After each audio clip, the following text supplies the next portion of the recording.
समन्ता चक्रवालेषु अत्रा गच्छन्तु देवता सद्धम्मं मुनिराजस्य सुनन्तु सग्गमोक्कदं धम्मश्रवणकालो अयं बदन्ता धम्मश्रवणकालो अयं बदन्ता धम्मश्रवणकालो अयं बदन्ता नमो तस् भगवतो अरहतो सम्मा सम्बुद्धस्स नमो तस् भगवतो अरहतो सम्मा सम्बुद्धस्स नमो तस् भगवतो अरहतो सम्मा सम्बुद्धस्स කාරුණික ශ්‍රද්ධාකාමී පින්වතුනි, මේ සන්ධ්‍යායාමයේත් අපේ පින්වත් පිරිස සූදානම් වෙන්නේ තථාගත ලෞතර බුදුරජාණන් වහන්සේ දේශනා කරපු උතුම් ශ්‍රී සද්ධර්මය ටික වෙලාවක් ඇහුම්කම් දෙන්න. අද පින්කමේ දායකත්වය අරගෙන කටයුතු කරන්නේ ඕස්ට්‍රේලියාවේ මෙල්බර්න් නුවර ජීවත් වෙන සදහවත් ප්‍රශාන්ත නානායක්කාර මහත්මාණන් සහ දිල්හානි නානායක්කාර නෝනා මහත්මිය විසින්. ඒ දෙපළ දීර්ඝ කාලයක් තිස්සේ අවුරුදු 15කට අධික කාලයක් අපි සිත කරන සද්ධර්ම දේශනාවන් ශ්‍රවණය කරන ශ්‍රාවක ශ්‍රාවිකා දෙපළක්. එනිසා මේ ඇත්තෝ කාලාන්තරයක් බලන් ඉඳලා දීර්ඝ කාලයක් අද දවසේ මේ වගේ දේශනාවක් සිද්ධ කරගන්නට අපිට කතා කරලා දින වෙන් කරවාගෙන කල්තියා සංවිධානය කරගත්තා.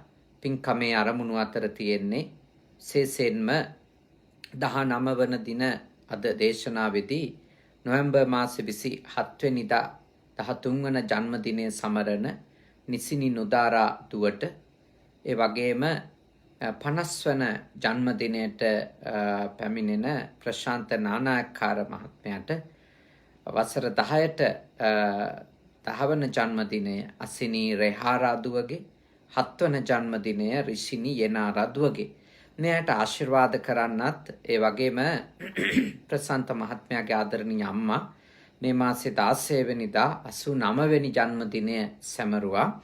ඒ ආදරණීය මාතාව කරුණාවති වීරසිංහ මාතාවට ආශිර්වාද කරන්නත් මේ පින්කමේදී බලාපොරොත්තු වෙනවා.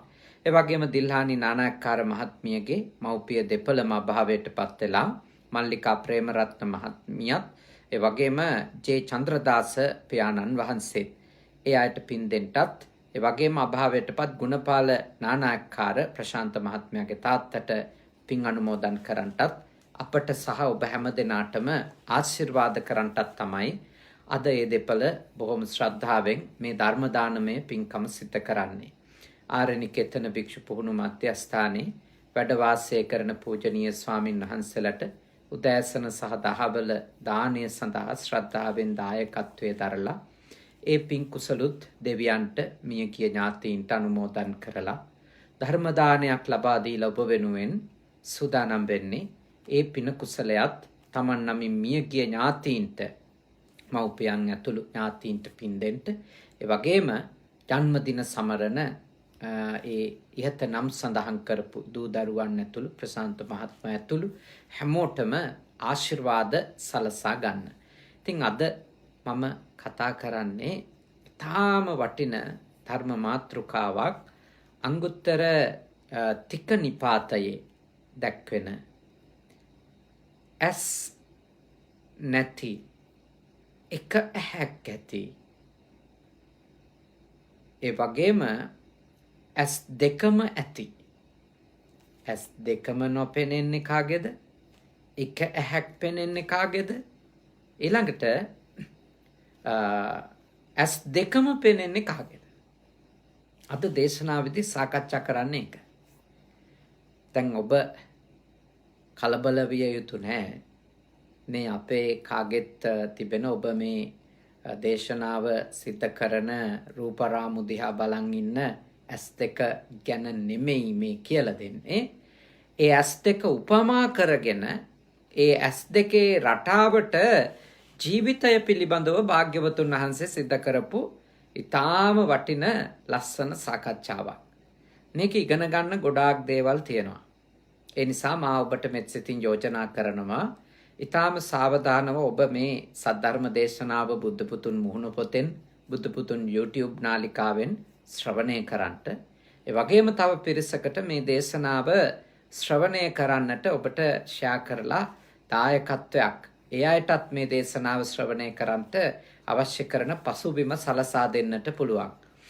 මොකද අපි කවුද කියලා විග්‍රහ කරගන්න එක තමයි අපි ඉන්න තැන අඳුනගන්න එක තමයි අපිට කොච්චර දුරට අපේ පුහුණුව තව ගමන් කරන්නට තියෙන එකක්ද, කොච්චර දුරට මේ පුහුණුවේ තථාගත දේශනාවට අනුව අපි ගමන් කරලාද කියන එක පිළිබඳව අවබෝධයක් ලබා ගන්නට යම්කිසි නිගමනයකට එන්න අපිට පුළුවන් වෙන්නේ.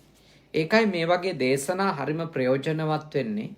තමන් අද ඉන්නේ කොයි මට්ටමේද කියලා හොයාගන්න. ඒක හරියට උපකාරවත් වෙන දෙයක් ඔබේ ගමනට. අපි දන්නේ නැත්නම් අපේ පදනම පසුබිම අපිට ඉදිරියට කොච්චර දුරක් මේ ශාසනික කටයුතු වල ආධ්‍යාත්මික ගමනේ ලෞකික ජීවිතේ ගමන් කරන්නට තියනවද? ඒ ගමන යා යුත්තේ කොහොමද කියන එක පිළිබඳව අවබෝධයක් නැතුව යනවා. ඒ නිසා හොඳට අහුම්කම් දීලා ඔබ තේරුම් ගන්න උත්සාහ කරන්න ඔබ කොයි වගේ කෙනෙක්ද? ඇස් දෙකම පේන්නේ නැති කෙනෙක්ද? එක ඇහක් පේන කෙනෙක්ද? ඇස් දෙකම පේන කෙනෙක්ද? ඔබට ඔබ ගැන අවබෝධයක් ලබා ගන්න තමයි මේ දේශනාව සිද්ධ කරන්නේ. මොකද සාමාන්‍ය මිනිස්සු ඇස් දෙකම නේ ඇස් දෙකම පේන්නේ නැති අයටත් එක ඇහක් පේන අයටත් සාමාන්‍ය භෞතිකව මේ අපේ ඇහ ගොඩක් වෙලාවට අවමන් සහගතව කතා කරනවා, පහත් කරලා කතා කරනවා. හැබැයි මේ ඇස් දෙක නම් පරීක්ෂා කරොත් ඉතාම හොඳට පේන මිනිස්සු ඉන්නවා. ඒ වුණාට හඳුරේ දෘශ්‍යාබාධිතය වගේ අන්ධයෝ වගේ ඉන්න අය ඉන්නවා. ඇස් දෙක හොඳට පෙනුනත් අන්ධයෝ වගේ ඉන්න අය. අපි බලන්න ඕනේ අපි ඉන්නේ එතනද කියලානේ. අපි ඉන්නේ එතනද? මොකක්ද බුදුරජාණන් වහන්සේ සම්බන්ධව සිත කරන විවරණය? ඇස් දෙකම හොඳට පෙනෙන අන්ධයෙක් වගේ කෙනෙක් ලෙසද අපි ඉන්නේ? බුදුහාමුදුරුවෝ මෙහෙම දේශනා කරනවා. තයෝ මේ භික්කවේ පුද්ගලා සන්තෝ සංවිජ්ජමානා ලෝකස්මින්. මහණෙනි, මේ ලෝකේ පුද්ගලයෝ 3 දෙනෙක් දකින්ට ලැබෙනවා. කතමේ තයෝ, කවුද 3 දෙනා? අන්ධෝ, අන්ධයා, ඒක චක්කු, එක ඇහක් ඇති කෙනා, ද්විචක්කු, ඇස් දෙකම පෙනෙන කෙනා. මුලින්ම පෙන්වලා දෙන්නේ කවුරු ගැනද? මුලින්ම පෙන්වලා දෙන්නේ කතමෝච භික්ඛවේ පුද්ගලෝ අන්ධෝ. මහණෙනි, අන්ධයා කොයි වගේ කෙනෙක්ද කියලා. අන්ධයා කියන්නේ කාටද කියලා තමයි මුලින්ම භාග්‍යවතුන් වහන්සේ අපිට කරුණු කියලා දෙන්නේ. මම ඔක්කොම පාලි වැකි කියන්නේ නැහැ. මොකද හේතුව ඔබට පාලි භාෂාවත් එක්ක දිගින් දිගටම ඉදිරිපත් කරන්න ගත්තොත් මේ දේශනාව තේරුම් ගන්නට ඔබට දුෂ්කරතා එන්න පුළුවන්. මම සිංහල පැහැදිලි කිරීම මෙහිදී ඔබ වෙනුවෙන් සිත කරනවා. කවුද අන්ධයෙක් කියන්නේ? බුදුදහමට අනුව යම්කිසි කෙනෙකුට මේ ලෝකේ ලෞකික සැප සම්පත් ලබන්න, ධනය, ධාන්‍ය, සැප සම්පත්, භෞතික සම්පත් නේ, එයාදී දේවල් ලබන්නට අවශ්‍ය කරන ඥානයක් නැත්තම්, ධනය, වතු පිටි, වෙනත් භවභෝග සම්පත් ලබා ගන්න මිනිස්සෙකුට නුවණ ඕනනේ. නුවණ නැති, දැන උගත්කම නැති, දැනුම නැති කෙනෙකුට වෘත්තීයමය වශයෙන් යම්කිසි ආකාරයකට සාර්ථකත්වයේ කරා ගමන් කරන්නට බෑ. ඒ වගේම ව්‍යාපාරිකයෙක් විදියට ඉස්සරහට යන්නත් බෑ. ගොවිතැන් කරන කෙනෙක් විදියට ඉස්සරහට යන්නත් බෑ. කර්මාන්තකරුවෙක් විදියට ඉස්සරහට යන්නත් බෑ. මොකද හේතුව දැනුම ඕන ඔය හැම එකටම. නේ? දැන් ගොවිතැන් කිරිල්ල ගත්තොතින් එය තාම විශාල දැනුම් සම්භාරයක පදනමක් එක්ක දැනුම් සම්භාරයක් සහිතව කරන ක්‍රියාවක්. මට මතක් වෙනවා ධර්මශ්‍රේණ හාමුදුරුවෝ ලියනවා කල්බලා කරන ගොයමක්සේ කියලා උපමාවක් කියලා උන්වහන්සේ. ඒ කියන්නේ මේ කුඹුරු කෙටිල්ල සීසාන එක වපුරන එක වල් පැල උදුරා දමන එක මේවා හැම එකක්ම නිශ්චිත නියමිත වේලාවකට කරන එක තමයි ඒ ඥානය තියෙන ගොවියාගේ ක්‍රියාව වෙන්නේ. ගොවියා කරන දේ වෙන්නේ ඒක. මොකද කුඹුර සුද්ධ පවිත්‍ර වටපිටාව සුද්ධ පවිත්‍ර කරගන්න ඕනි කාලේ සුද්ධ පවිත්‍ර කරගත්තේ නැතොත් ඒකේ පායන කාලේනේ. පායන කාලේ ගොයන් කපලා ටික කාලයක් යනකොට පෑවිල්ල පටන් ගන්නවා. ඒ පෑවිල්ල තියෙන කාලේ වැස්ස නැති කාලේ කුඹුර වටපිටාව සුද්ධ කරගන්න ඕන.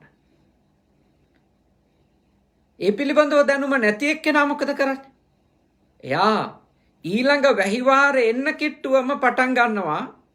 වැස්ස පටන් ගන්නවත් එක්කම සුද්ධ කරන්න.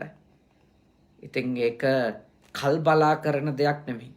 ඒ දැනුම නැතුව ඒක කරන්න බෑ. ගොවියෝ දන්නවා දැන් ගොයන් කැපුවා මේ කාලේ වෙනකොට වැස්ස එනවා. වැස්සට කලින් මේ ටික කරගන්න ඕන. දැනුම. මේ කාලේ වෙනකොට වතුර දෙන්න පටන් ගන්නවා. වතුර ගන්න නම් මම මේ වෙනකොට නියරවල් බැඳලා ඔක්කොම ටික සූදානම් කරලා තියාගන්න ඕන. දැනුම. ඒකේ ගොවිතැන් බතක් කරගෙන හරි සාර්ථක වෙන්න ජීවිතේ දැනුම තියෙන්න ඕන. දැනුම නැතුව බෑ. කැත්ත උදැල්ල අල්ලන්නත් දැනුම තියෙන්න ඕන. වැරදියට කැත්ත උදැල්ල අල්ලලා ඒකෙන් වැඩ කරන්න ගියත් අනතුරු කරගෙන තමයි නවතින්නේ. කියත නියන මිටිය අල්ලන්න දැනුම තියෙන්න ඕන. දැනුම නැතුව ඒ කියන්නේ ඒ ලෞකික විෂය සම්බන්ධ ඒ අවශ්‍ය කරන ඥානය සාක්ෂරතාවය නැතුව ලෞකික ජීවිතේ සාර්ථක වෙන්න බෑ. ඒකයි දරුවෙක් පුහුණු කරනකොට ලෞකික විශේෂ ශේෂ්ත්‍රයන් පිළිබඳව බාහු සච්ඡංච බහුශෘත භාවයක් දියුණු කරවන්න ඕනෑ කියන එක තථාගත දේශනාවේ පෙන්වලා තියෙනවා. බහුශෘත භාවය නැත්තම් දැනුම නැත්තම් ඊළඟට ඒ ලෞකික විෂයන් සම්බන්ධ සිප්පංච කුශලතාවයන්නේ ස්කිල්ස් හැකියාවන් නැත්තම් ඊළඟට විනයෝච සුසික්කිතෝ තදාල ඩිසිප්ලින් ඇටිටියුඩ් යාකල්ප ඒව නැත්නම් මතක තියාගන්න දැනුම විනය කුසලතා මේ දේවල් නැතුව ලෞකික ජීවිතේ සාර්ථක වෙන්න බෑ. මහා මංගල සූත්‍රයේ ඒ ගාථා ධර්මයේ තුල අවතහරණය කරන්නේ මූලික ගිහියෙකුගේ අධ්‍යාපනය සැකසෙන්න ඕන පදනම. ගෘහස්ත අධ්‍යාපනය සැකසෙන්න ඕන පදනම තමයි ඒ තථාගත දේශනාවේ අපිට පෙන්වලා දීලා තියෙන්නේ. ඒ පදනමේ පිහිටවන්න ඕනනේ. ඒ පදනමේ පිහිටන්න ඕන. එතකොට තමයි මේ ලෞකික සාර්ථකත්වය ලබන්නේ. කවුරු හරි කෙනෙක් මගේ ජීවිතය සාර්ථක වේවා කියලා කොච්චර වැඳමින් කන්නලව් කරමින් යාඥා කරමින් වන්දනාමාන ඇතුලේ හෝ යාඥා ඇතුලේ හෝ කන්නලව් කිරීම ඇතුලේ හෝ තමන්ගේ ලෞකික ජීවිතය සාර්ථක වේවා කියලා ප්‍රාර්ථනා කර හිටියටම සාර්ථක වෙන්නේ නැහැ. එයාට ලෞකික ජීවිතයේ සාර්ථකත්වය ගොඩනගා ගන්න නම් එයාගේ මුල් අවුරුදු 20ක කාලය තුල ඒ කියන්නේ සාමාන්‍යයෙන් අවුරුදු 5න් පටන් ගත්තොත් තව අවුරුදු 15ක කාලය තුල යටත් පිරිසෙයි උසස් අධ්‍යාපනය නිමා කරලා තියෙන්න ඕන. විශ්වවිද්‍යාලයකට ගියේ නැතත් යාගන්ට බැරි වුණත් යන්න පුළුවන් නම් විශිෂ්ටයි. යාගන්ට බැරි වුණත් අඩුම ලෞකික ජීවිතේ සාර්ථක වෙන්න කෙනෙකු ඒ අධ්‍යාපනිකව යා යුතු ගමන මූලිකව ගිහිල්ලා තියෙන කෙනෙක් වෙන්න ඕන. එතකොට ඒ කාල පරිච්ඡේදය තුළ යාට ලෞකික විෂය ශාස්ත්‍රයන්හි විශාල දැනුම් සම්භාරයක් පාසල් පද්ධතියෙන් ලැබෙනවා අධ්‍යාපනය තුළ.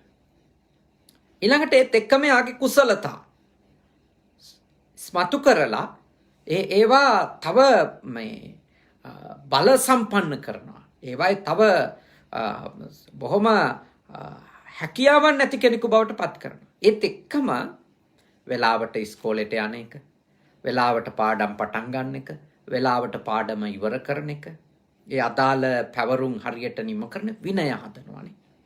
කෑම කණ්ඩ වෙලාවක් තියෙනවා. විවේකයේ පටන් ගන්න වෙලාවක් තියෙනවා. විවේකය ඉවර වෙන වෙලාවක් තියෙනවා. කෑම කෑවන් කුණු දාන තැන් තියෙනවා. කුණු නොදාන තැන් තියෙනවා. මෙහෙම විනයකට හදනවානේ. හැම පාසලේම එක කරනවයි කියලා මම දන්නේ නැහැ. හැබැයි පාසලක කරන්න ඕනි ටික ඒක. එහෙම කරනවා නම් ඒක විශිෂ්ට දෙයක්. මොකද එතකොට ඒ පාසල ඇතුලේ හැදෙන්නේ රටට වැඩදායී පුරවැසියෙක්. රටට වැඩදායී පුරවැසියෙක්. මේ රටවල් වල පොඩි දරුවන්ට ඒ පුංචි මේ මොන්ටිසෝරියේ ඉඳලා මේ ප්‍රාථමිකව ලබන ඒ මූලික අධ්‍යාපනය තුළ වැසිකිළිය පාවිච්චි කරන එක පවා කියලා දෙනවා. කමාන්ඩ් එක පාවිච්චි කරන හැටි කියලා දෙනවා. හැමදේම පුහුණු කරනවා. කුණු ටික අයින් කරන්න, බිම පොළව මේ කොහොම වියලිව තබා ගන්න, පොළව අපිරිසිදු වෙලා නම් ඒක කොහොමද මේ තුවා අරගෙන ඒක සුද්ධ කරන්නේ කොහොමද? ගොඩාක් ලොකු අධ්‍යාපනයක් දෙනවා. ඒ කුසලතා සහ විනයනේ. මොකද හේතුව කාගේ හරි කෙනෙක්ගේ ඇස් පාදනවා කියන්නේ ඒකට. අපේ පැරණි දැනුම් සම්භාරයේ තියෙන මිනිස්සුකේ ඇස් දෙක පාදන්න ඕනි කියලා මේ කතාව කියන්නේ. ඇස් දෙක පාදනවා කියන්නේ ඒකට. එක ඇහැක් පාදනවා කියන්නේ මොකක්ද? මේ ලෞකික ජීවිතයේ සාර්ථකත්වයට අවශ්‍ය කරන දැනුම, කුසලතා, විනය ඇති කරන එක. දැනුම, කුසලතා සහ විනය ඇති කරන එක තමයි එක ඇහැක් පාදනවා කියන්නේ. ඉතින් බුදුදහමට අනුව මා ඔබට යෝජනා කරනවා හැම දරුවෙකුගේම ඒ ලෞකික සාර්ථකත්වයට අදාළ ඥානය දියුණු කරන එක, විනය ඇති කරන එක, කුසලතා ඇති කරන එක අතිශයින් වැදගත්. අතිශයින් වැදගත්. ඒක දෙමව්පියෝ විදියට ඒ දරුවන්ට සිත කරන මහා යුතුයකමක්. මහා යුතුයකමක් ඒක. සාල වටින අගය කළ යුතු උතුම් දෙයක් ඒක. ඒක ඔබ කරන්න ඕන. ඉස්කෝලේක උගන්වන ගුරුතුමෙක් නම්, ගුරුතුමියක් නම් ඔබ ඒ වගකීම හරියටම අඳුනාගෙන කටයුතු කරන්න ඕන. පාසලට එන දරුවගේ දැනුම, කුසලතා සහ විනය කියන තුනම දියුණු කිරීම ඔබට අයිති වගකීමක්. ඒකයි ළමයෙකුගේ ඇහැක් පාදනවා කියන්නේ. ඒක ඇහැක් පාදලා මදි. තව ඇහැක් තියෙනවා මම ඒක කියලා දෙන්න. ඔය පළවෙනි ඇහැ. කවුරු හරි කෙනෙකුගේ ඔන්න ඔය පැත්ත අසාර්ථක නම්, දැනුම නැත්තම්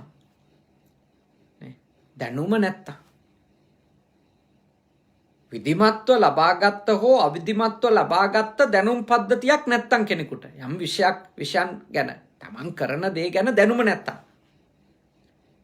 ඒක මේ යුනිවර්සිටි ගිහිල්ලා තියෙන්න ඕනම කියලා එකක් නෑ. ගිහිල්ලා නම් වඩා හොඳයි. යනවා නම් විශිෂ්ටයි. හැබැයි නොගියත් මූලික අධ්‍යාපනයේ නිම කරලා ලබාගත් තමන් කරන්ට යන දේට අදාළ දැනුම තියෙන්න ඕන.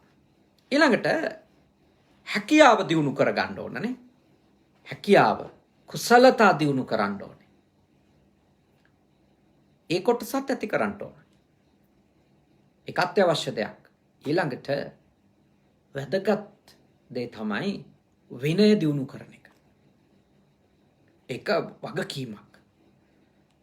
විනයක් නැතිකම විසින් අපේ කොච්චර භෞතික සම්පත් නාස්ති වෙනවද? කකුල් හතරේ පුටුවේ කකුල් දෙකෙන් ඉන්නව නම් ඒක නවත්තන එක වගකීමනේ. වගකීම. ඒක නවත්තන එක වගකීම.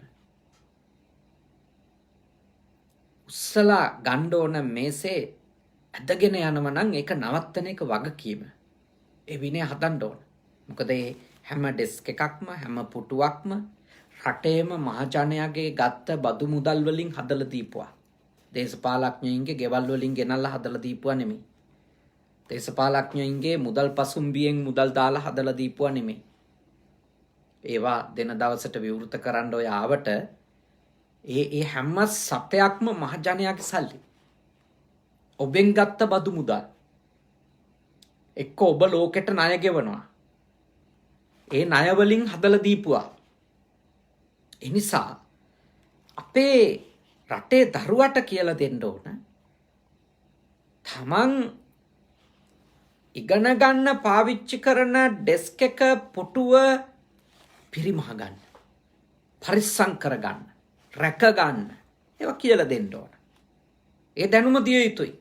ඒ විනය ඇති කළ යුතුයි පාසල තුල. ඒක ගෙදර දික් කරන්න ඕන. වාඩි වෙන පුටුවේ හරියට වාඩි වෙන්න. පිළිවෙලට වාඩි වෙන්න. පාවිච්චි කරන ඩෙස් එක හරියට ඒක පාවිච්චි කරන්න. පිළිවෙලට පාවිච්චි කරන්න. ඒ උගන්වන්න ඕන. තමන්ට ලැබෙන පොත පෑන පැන්සල පිරිසිදුව පිළිවෙලට ලස්සනට තියාගෙන ඒවා පාවිච්චි කරන්න. නේද? දරුවන්ට පුහුණු කරන්න ඕන. ඒ විනය හැදුනම අපේ රට තුල ගොඩාක් සම්පත් නාස්ති වෙන එක. ඒ සම්පත් වෙනුවෙන් නැවත වියදම් කරන්න වෙන එක අවම කරගත හැකි. ඒක ගෙදර ආර්ථික කළමනාකරණයටත් ඒක හරි වටින දෙයක්. ළඟට හරියටම කැලිකසල ඉවත් කරන එක. උගන්න ගන්න ඕන. වැරදි තැන්වල කුණු පොදක්වත් දාන්නේ නැති වෙන්න. ඇත්තටම කියනවා නම් මම මේ ජපානයට ආවට පස්සේ මම දැක්ක දෙයක් තමයි මා යන මේ ජපන් භාෂා පාසලේම තියෙනවා මේ චූටි ළමයින්ගේ ලදරු පාසල් ළමයින්ගේ මේ ඒ කොටස් ලදරු පාසලකුත් තියෙනවානේ. ඒ දරුවොත් පිරිමි දරුවෝ අපි පාවිච්චි කරන වැසිකිළියම තමයි කැසිකිළියම තමයි මේ ටොයිලට් එකම තමයි පාවිච්චි කරන්නේ. ඒ දරුවෝ ඒවා පාවිච්චි කරලා යන ආකාරය මම දැකලා තියෙනවා. එක අල්ප මාත්‍රයකින්වත් ඒ ස්ථානය අපිරිසිදු කරන්නේ නැහැ ළමයි. පොදුම විනයක්. හරිම අගය කළ යුතු දෙයක්. වැසිකිළියට ගිහිල්ලා ඒගොල්ලෝ චූටි ළමයි අර මේ සිංක් එකට බොහොම අමාරුවෙන් ඉස්සිලා අත් දෙක සෝදගන්නේ නැතුව යන්නේ නැහැ එළියට. ඒ විනය. ඒ වැසිකිලි පෝච්චිය මිසක වෙන කොහෙවත් ඒගොල්ලෝ මුත්‍රා කිරීම ආදී දේවල් කරන්නේ නැහැ. හරිම ලස්සනට හරි පිරිසිදුව අපි අප්‍රසන්න නොවෙන්න ඊළඟට පාවිච්චි කරන කෙනාට අප්‍රියාවක් ඇති නොවෙන්න හරිම ලස්සනට ඒ තැන් පාවිච්චි කරනවා. ඒ විනය. ඉතින් අපි දන්නානේ අපේ පොදු වැසිකිළියක තත්ත්වය. ඉස්කෝලේක නේ. ඉස්කෝලේක වැසිකිළියක්. රෝහලක වැසිකිළිය. කෝච්චියේ වැසිකිළිය. අපි දන්නවනේ ඒවයි තත්ත්වය. ඒවා පුරවැසියාගේ නොදියුණුකමේ ප්‍රශ්නයනේ. දැනුම නැතිකමේ විනය නැතිකමේ අන්ධ වෙච්ච ඇස් තියෙන එකේ ප්‍රශ්නේනේ. හරියට ඇස් පාදලා නැහැ. ගොඩාක් අය හිතන්නේ උගන්වන්න ඕනේ කියලා මේ ගිරව් වගේ කටපාඩම් කරවලා පණ යනකම් ටියුෂන් කර මේ පොත් පිටු ගණන් ලියෝ වැඩ කරවන එක විතරයි උගන්වනවා කියලා හිතන්නේ. ඒකත් ඕන එකක්. ඒ දැනුමත් ඕන.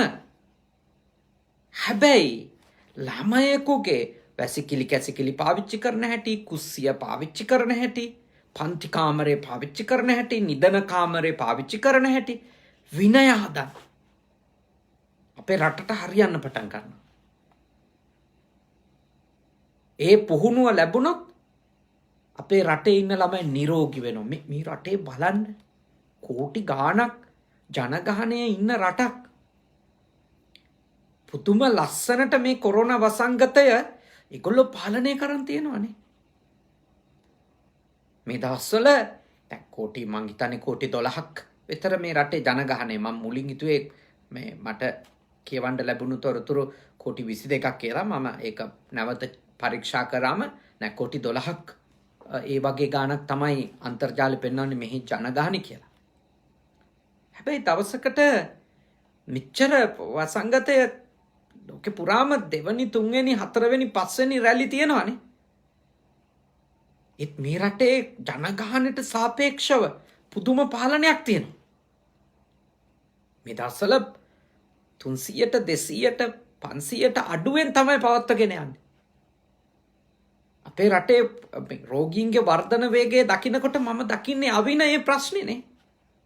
මාස්ක් එක දාන්නේ නැහැ, අත් පිරිසිදු කරගන්නේ නැහැ. නහය කට අල්ලන එකේ විනයක් නැහැ.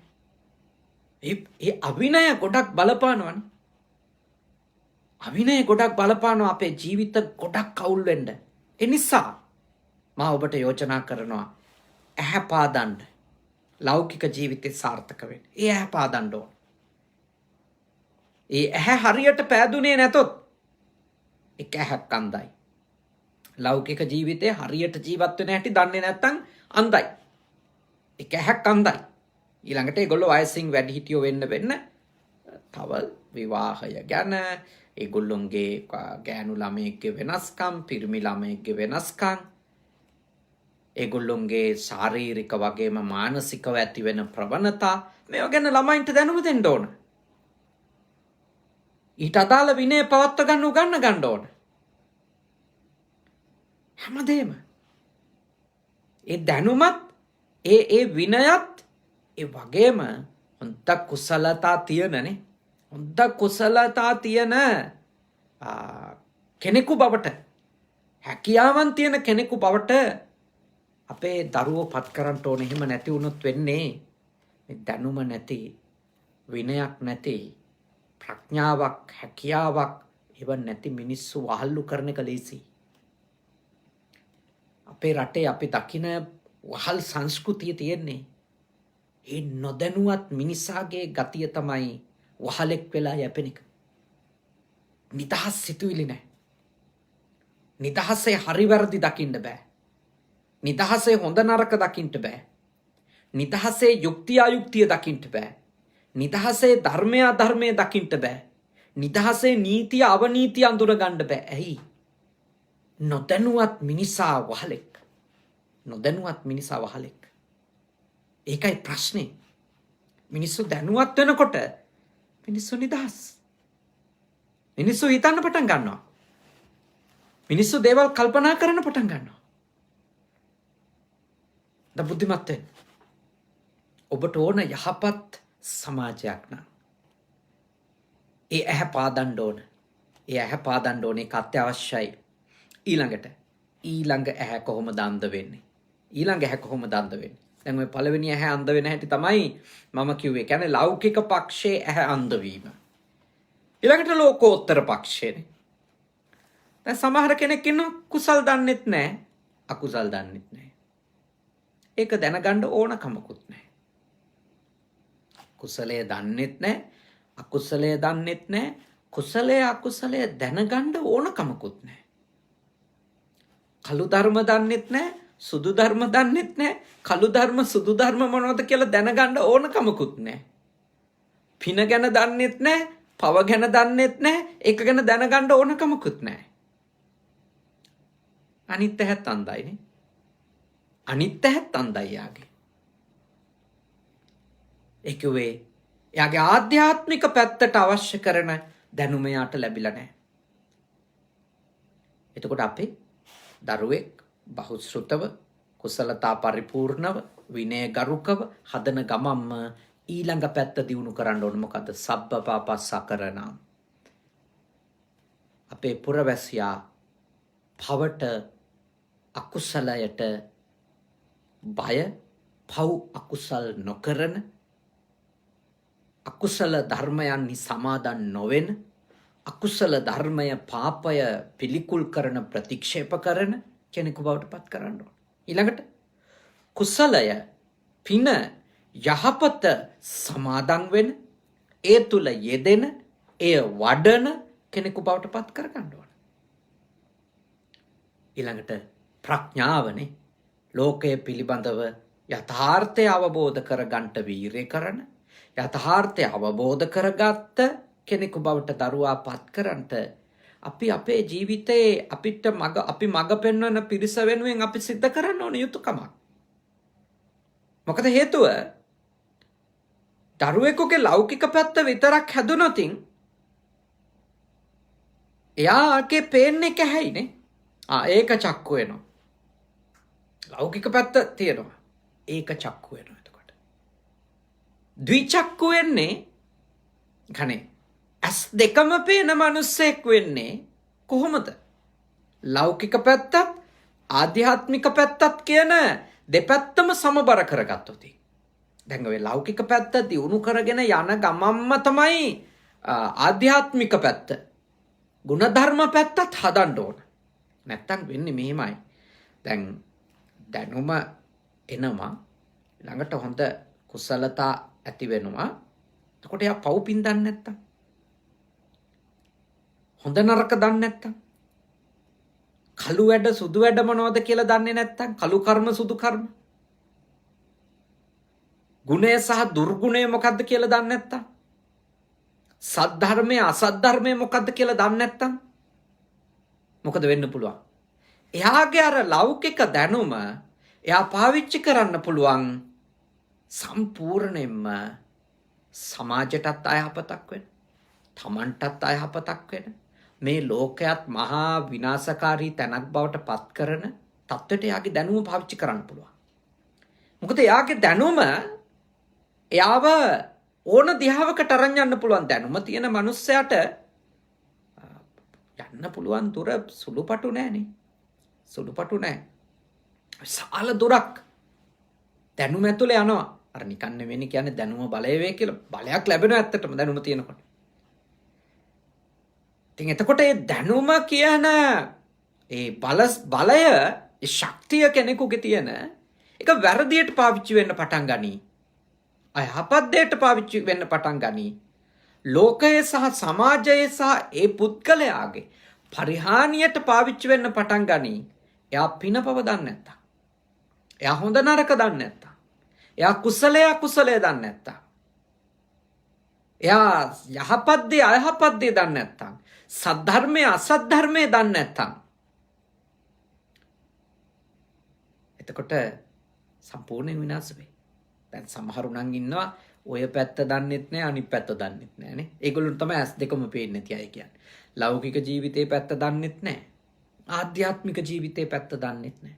ඇස් දෙකම පේන්නේ නැති අන්ධයෝ. ඒකෙන් කියන්නේ ඒගොල්ලොන්ගේ මේ ඇස් පේන්නේ නෑ කියලා. පේනවා. ඒ ඇස් පේනවා හොඳට. හැබැයි අන්ධයෝ කියලා කියන්නේ මොකක් අතින්ද නෙවෙයි. ඒගොල්ලොන්ගේ ප්‍රශ්නේ ඒගොල්ලොන්ට අවශ්‍ය කරන ලෞකික ඥානයක් නෑ. ආධ්‍යාත්මික ලෝකෝත්තර ගමනට අවශ්‍ය කරන, ඒ කියන්නේ ලෝකයේ ජීවත් වෙන්න ඕන ඥානෙත් නැහැ, ලෝකෙන් එතර වෙන්න ඥානෙත් නැහැ. ඒකයි. ඒ දෙකම ඥානය එක්ක තමයි සිද්ධ වෙන්නේ. ඒ සාර්ථකත්වයන් දෙකම ලැබෙන්නේ නුවණින්. එතකොට එවැනි අන්ධයෙක් බවට ඔබේ දරුවා ඔබ පත් කරන්න හොඳ නැහැනේ. ඔබ මේ ලෝකෙට ගෙනාපු ළමයානේ. ඔබ ගාව ඉපදිච්ච ළමයානේ. ඔබගේ කැමැත්තෙන් අකමැත්තෙන් මොකක් හරි ඔබගේ ගාව ඉපදිච්ච ළමයා. ඔබ ඒ ළමයාව එයාගේ මෙලොවත්, එයාගේ පරලොවත්, එයාගේ ලෞකික ජීවිතයත්, එයාගේ ආධ්‍යාත්මික ජීවිතයත් කියන ඒ අංශ දෙකම, ඒ දැසම පාදන්න ඕන. ඒ දැසම පාදන්න ඕන. මගේ ගාවත් චූටි ළමයි ටිකක් නේ, පොඩි හාමුදුරුලා පොඩි ළමයිනේ. ඉතින් මම හැම වෙලාවකම ওই අංශ දෙකම ගැන බලනවා. පෝෂ්‍යදායී ආහාර පාන වේලක් ලබා දෙන්න. ඊළඟට පොඩි හාමුදුරුවන්ට අවශ්‍ය කරන දැනුම සහ කුසලතා දියුණු කරන්න. ඒ වගේම මේ සංසාරය ගැන අවබෝධයක් ඇති කරලා පැවිදි ජීවිතයේ යන ගමනේදී කුසලයේ අකුසලයේ අවබෝධ කරවලා ඒගොල්ලොන්ගේ ආධ්‍යාත්මික පැත්තේ උපරිම දෙයක් දියුණු කරවන්න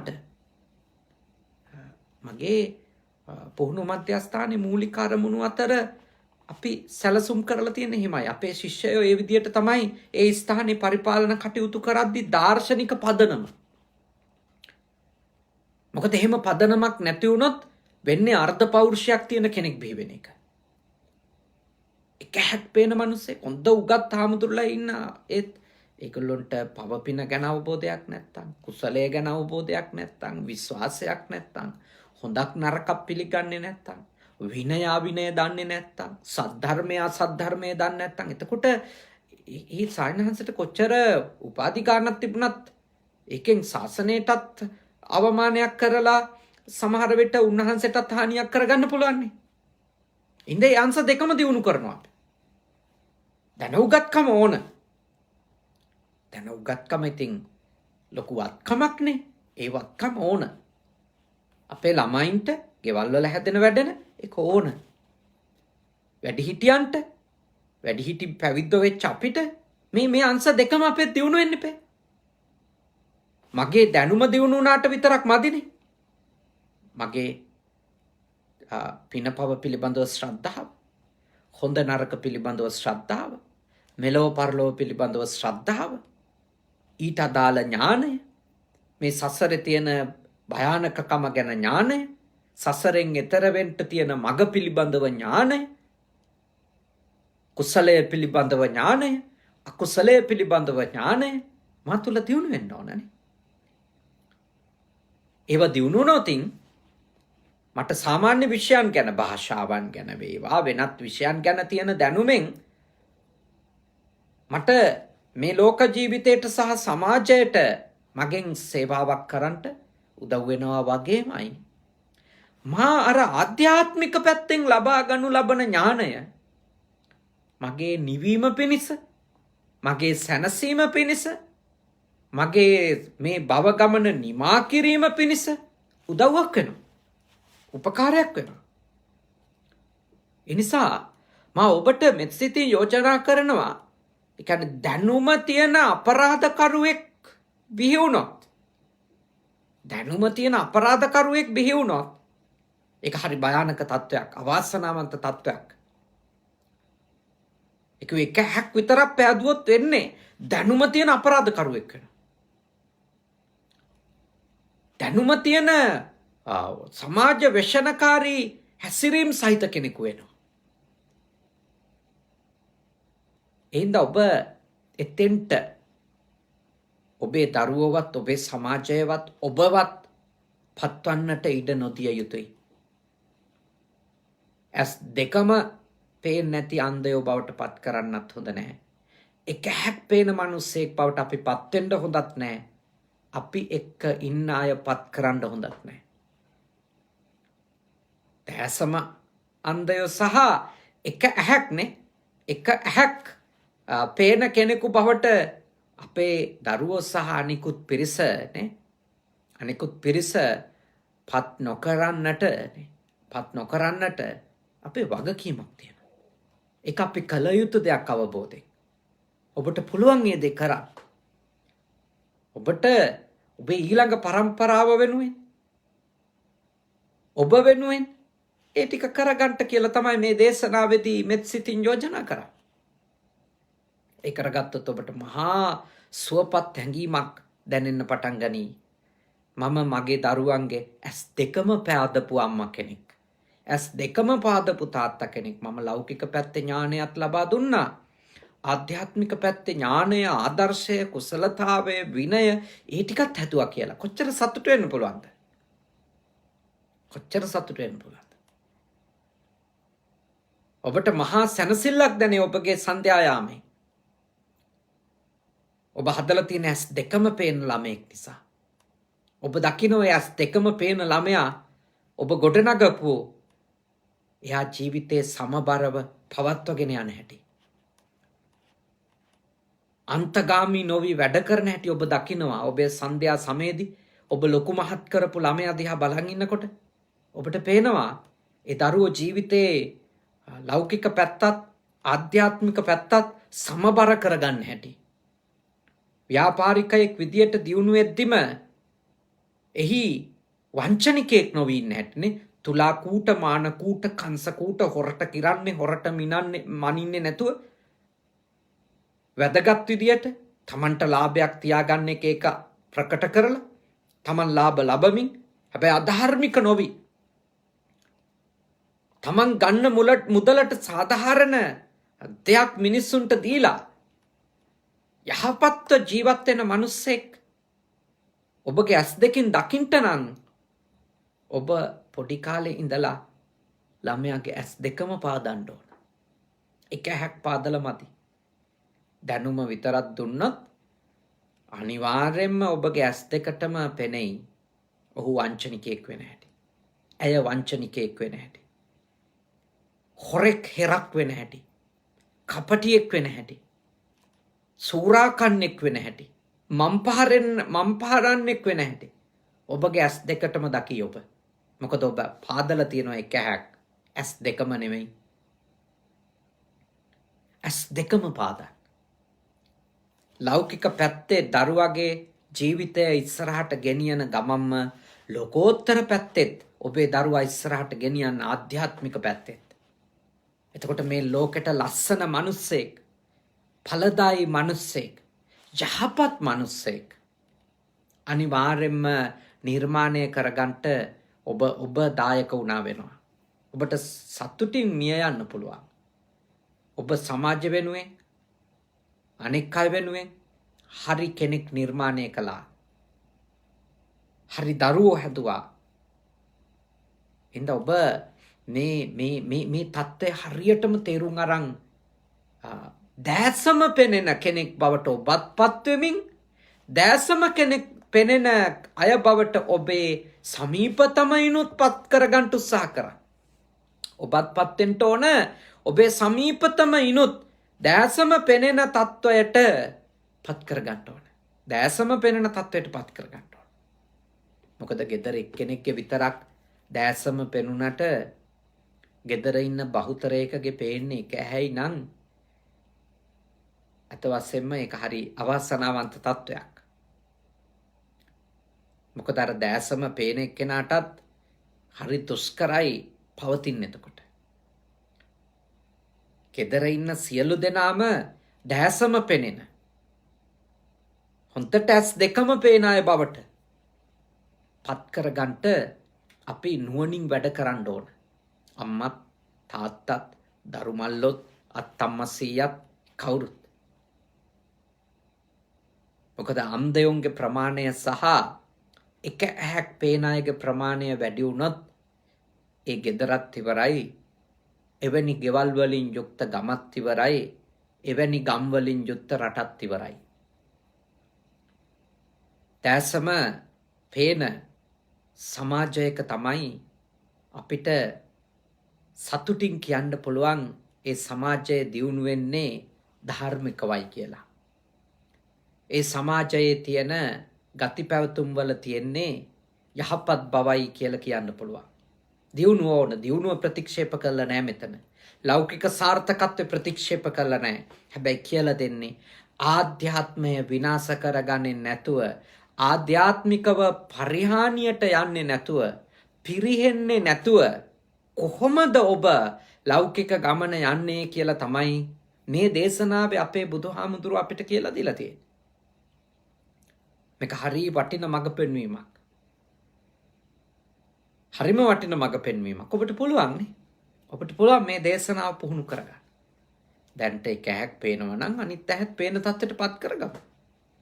ලෞකික ඥානය තියෙනවා නම් ආධ්‍යාත්මික පැත්තට අදාළ ඥානයක් දියුණු කරගමු. ඒකට බණ ටිකක් අහමු. සත්පුරුෂයෝ ආශ්‍රය කරමු.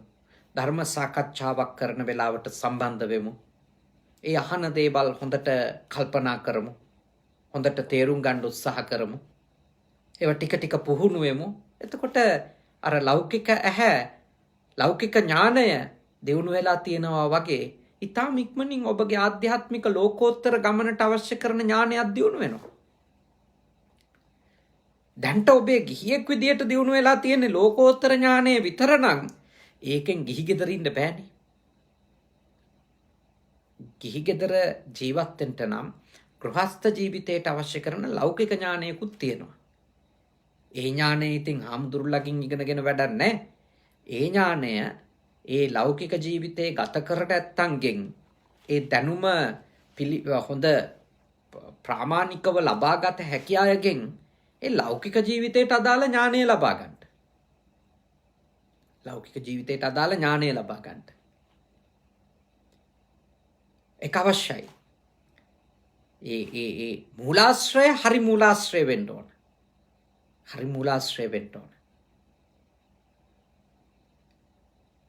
බුද්ධ ශාසනය පවත්වාගෙන යාම ආදී අත්‍යවශ්‍ය දේවල් වලට මඟ පෙන්වන්න ස්වාමීන් වහන්සේලා ඕන.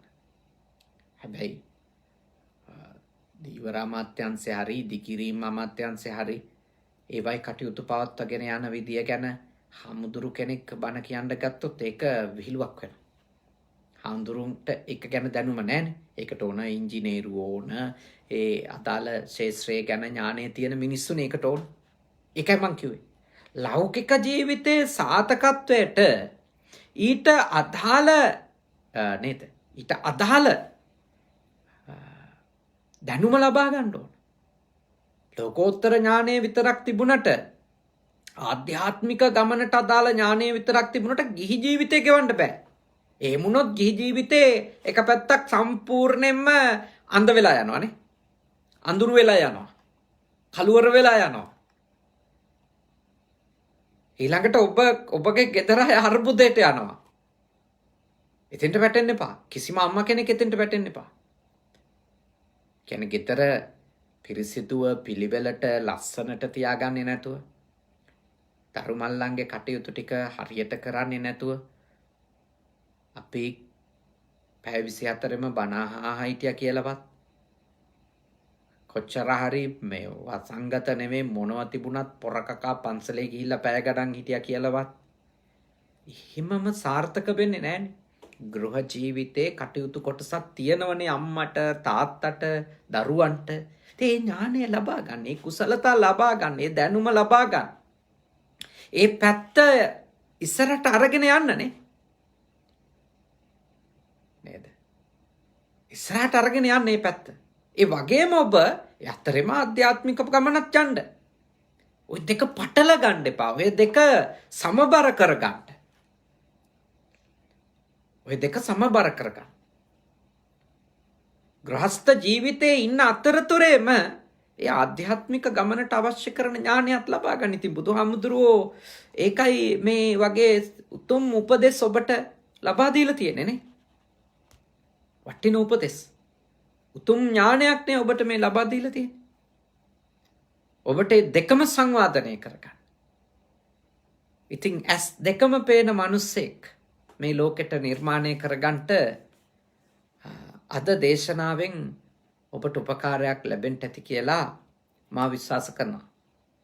අද දායකත්වයේ ගත්ත අපේ සදහැවත් පිරිසටත් ඊටාම සතුටු වෙන්න පුළුවන්. ඒ ඇත්තන්ගේ දරුවොත් පොඩි උනාට ඒ දරුවෝ බණ අහනවා. හැබැයි ඒ දරුවෝ ඉංග්‍රීසි භාෂාවෙන් ඉගෙන ගන්න නිසා අම්මා තාත්තා මේ ධර්ම කරුණු හමුදුරුවෝ කිව්වේ මේකයි කියලා ඉංග්‍රීසි බසින් ඒ දරුවන්ට සරලව කියලා දෙන්න ඕන. හැම අම්මා තාත්තා කෙනෙක්ම තමන්ගේ දරුවන්ට මව් බසින් හොඳට දේවල් තේරෙන්නේ නැත්තම් එයාට තේරෙන භාෂාවෙන් මේ දේවල් සරලව චුට්ටක් හරි කියලා දෙන්න ඕන. මොකද ඒක අතිශයින්ම වැදගත් කාරණාවක් නේ. අතිශයින්ම වැදගත් කාරණාවක්. දරුවන්ට මේ ඥානය ලබා දෙන එක. ඉතින් අද දවසේ මේ උතුම් පින්කම සිත කරේ ප්‍රශාන්ත නානායක්කාර මහත්මයාත් ඒ වගේම දිල්හානි නානායක්කාර නෝනා මහත්මියත්. ඒ දෙන්න මේ උතුම් පින්කම කරද්දී අරමුණු ගණනාවක් තිබුණා. මේ පින් අපි පළමුවෙන්ම දෙවියන්ට අනුමෝදන් කරමු. දෙවියෝ මේ පින්පෙත් අනුමෝදන් වෙත්වා. දෙවියන්ගේ ආශිර්වාදය, ආරක්ෂාව, බැල්ම, ශක්තිය මේ මාසේ 27 වෙනිදා 13 වන ජන්මදිනය සමරන ලොකු දුව පවුලේ නිසිනි නුදාරා නානාකාර දුවට ඒ වගේම ප්‍රසන්ත මහත්මයාත් අර්ධ ශතකයක් වසර 50ක් තමන්ගේ දිවි ගමනේ දශක 5ක් ගත කරලා තියෙනවා. ඔබතුමාටත් ඒ වගේම අවුරුදු 10යි ඊළඟ දියණිය අස්සිනි රේහාරා දියණියට ඒ වගේම අවුරුදු 7යි අනෙක් දියණිය රිසිනි යේනාරා දුව. ඉතින් ඒ දරුවෝ තුන් දෙනාට වගේම ප්‍රසන්ත මහත්මයාගේ ආදරණීය අම්මා කරුණාවති වීරසිංහ මාතාව මේ 16 වෙනිදා මීට දවස් 3කට කලින් ඇයගේ 89 වෙනි ජන්මදිනය සමරලා තියෙනවා. ඒ ආදරණීය මව් ඇතුළු කොට ඔබේ පවුලේ හැම දෙනාටමත් පණහපු අපේ බුද්ධ පුතුන් ශ්‍රාවකයින්ගේ සියලුම පවුල්වල සියලු දෙනාටත් මේ කනගවා සුගත භාවනා මධ්‍යස්ථානය, ජපානයේ ෆුජි සුගත සේනාසනය, ජපානයේ කන්සායි සුගත භාවනා මධ්‍යස්ථානය කියන ස්ථානයන් ආධිපත්‍ය හොබවන අපේ සහෝදර අතිපූජනීය හුරුළුනික වැවේ සුදම්ම සාමීන්ද්‍රයාණන් වහන්සේට ඒ වගේම කනගවා සුගත භාවනා මධ්‍යස්ථානාධිකාරී අපේ සහෝදර අම්පිටියේ සද්ධාවාස ස්වාමින් වහන්සේ ඇතුළු පූජනීය බණ අහපු මේ සජීවීව සම්බන්ධ වෙලා මහ සංඝරත්නයටත් අපේ මේ සේනාසනයන්හි වැඩ වාසය කරන පූජනීය මහ සංඝරත්නයටත් සියලු දෙවියන්ගේ ආශිර්වාද ලැබේවා. ඔබ අප හැම දිනාටම කරදර බාධක දුරු වේවා. නිදුක් බව නිරෝගී බව සුවපත් බව උදා වේවා. මේ වසංගත තත්වයන් ලෝකයෙන්ම දුරු වේවා. මුළු ලෝකවාසී සත්වයෝම නිදුක්ව නිරෝගීව සුවපත්ව දෙවියන් ආරක්ෂා කරත්වා.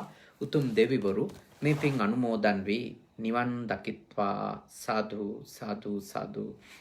ඒ වගේම දිල්හානි නානාකාර නෝනා මහත්මියගේ ආදරණීය අම්මා මල්ලිකා ප්‍රේමරත්න මාතාවත් ජේ චන්ද්‍රදාස ආදරණීය තාත්තත් අභාවයට පත් වෙලා තිබෙනවා. ඒ දෙපළට වගේම ඒ ඇත්තන් නමින් මිය පරලෝ ගියපු අනිකුත් ඥාතීන් ගුණපාල නානායක්කාර ප්‍රසන්ත මහත්මයාගේ තාත්තා ඒ ඇතුළු කොට සියලු ඥාතීන්ටත් බණහපු බුද්ධ පුතුන් ශ්‍රාවකයින්ගේ සියලුම මියගිය ඥාතීන්ටත් මේ පින් අත්වේවා. සුවපත් වෙත්වා, සැපවත් වෙත්වා, දුකින් මිදෙත්වා. කොරෝනා වසංගතය ඇතුළු මේ අවාසනාවන්ත තත්වයන්ගෙන් මියගිය සියලු දෙනා නිවන් අවබෝධ කරත්වා. සාදු සාදු සාදු. අවසාන වශයෙන් ඔබ අප හැම දිනාට දෙවි දේවතාවුන්ට මියගිය සියලුම ඥාතීන්ට මේ පින් කුසල් පාරමී ධර්ම වේවා. මේ භවයේ පුරාම සත්පුරුෂයින්ගේ ඇසුර ලැබේවා. කල්යාණ මිත්‍රයින්ගේ ඇසුර ලැබේවා. සද්ධර්මයේම ශ්‍රවණය කරමින් ධර්මානුධර්ම ප්‍රතිපත්ති පූර්ණේ කරගෙන ඉක්මන් භවයකදී නිවන් දකින්ට අද කරගත්තු මේ මහා පින කුසලය අපට පාරමිතාවක් වේවා. සාදු සාදු සාදු. ආකාසට්ටා ච බුම්මට්ටා දේවා නාග මහිත්‍තිකා පුඤ්ඤන්තං අනුමෝදිත්වා චිරන් රක්칸තු ශාසනං. ආකාසට්ටා ච බුම්මට්ටා දේවා නාග මහිත්‍තිකා පුඤ්ඤන්තං අනුමෝදිත්වා චිරන් රක්칸තු දේශනං. ආකාසට්ටා ච බුම්මට්ටා දේවා නාග මහිත්‍තිකා පුඤ්ඤන්තං අනුමෝදිත්වා චිරං රක්칸තු මම් පරන්ති තී. ඔබ හැමදෙනාම නිදුක් වෙත්වා, නිරෝගී වෙත්වා, සුවපත් වෙත්වා. සාදු සාදු සාදු.